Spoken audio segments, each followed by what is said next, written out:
So now I want to talk about how you're using the copywork, because I've told you why and I've told you all the benefits of it for all the areas of language arts.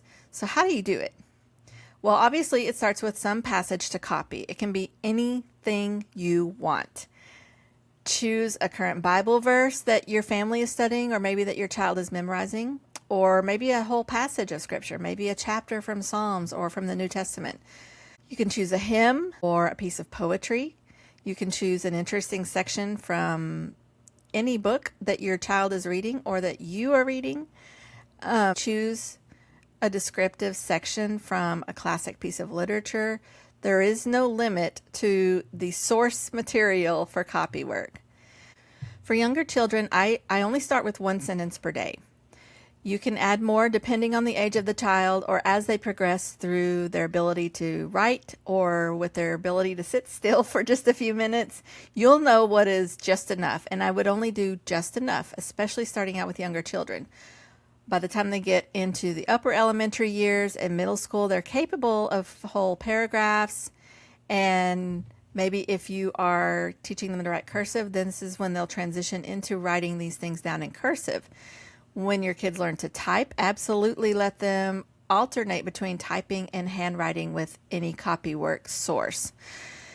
By the time they get to high school, I don't stop. Even when we use grammar and writing curriculum, I never stop with copywork, because I have found that it does all the things I discussed above and more. It also helps them to review what we're learning in other subjects, whether it's history or science or Bible, anything like that. So I still want them to really pay close attention to some really good language, even if they're taking a writing course as well.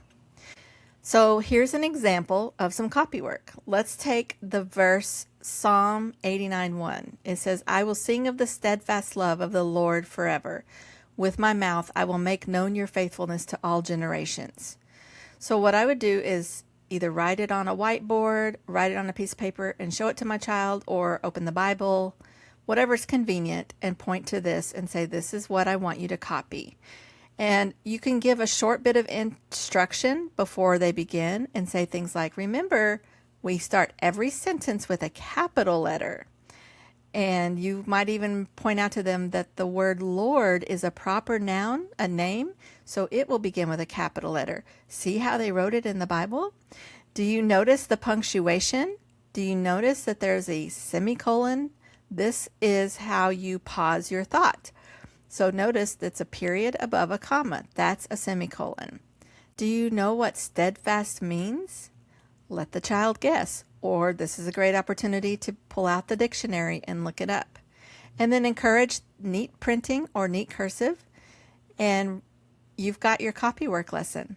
You have helped them to read a verse of scripture, pull out many different language arts aspects from it, and encouraged neat handwriting.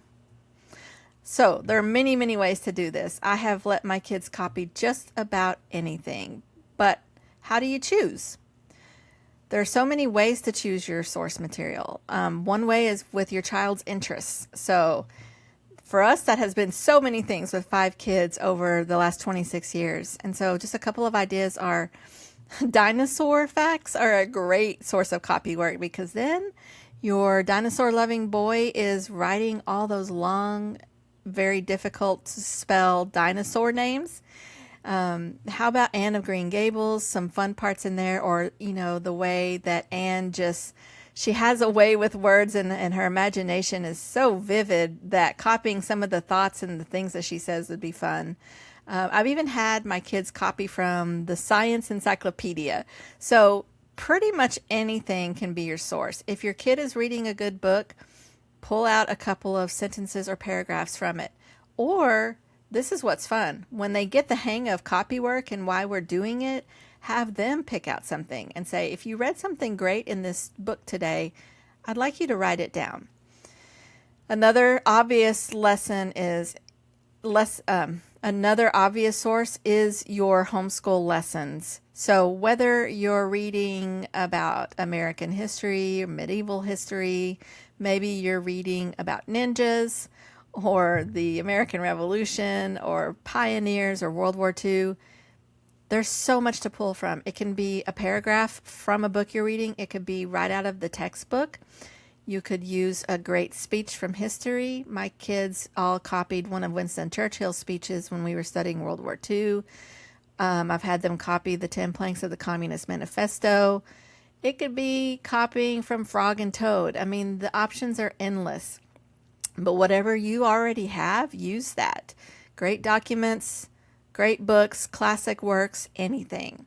Another option is if your kids are memorizing something, whether it's poetry or scripture or some other facts, copying those things down helps memorization.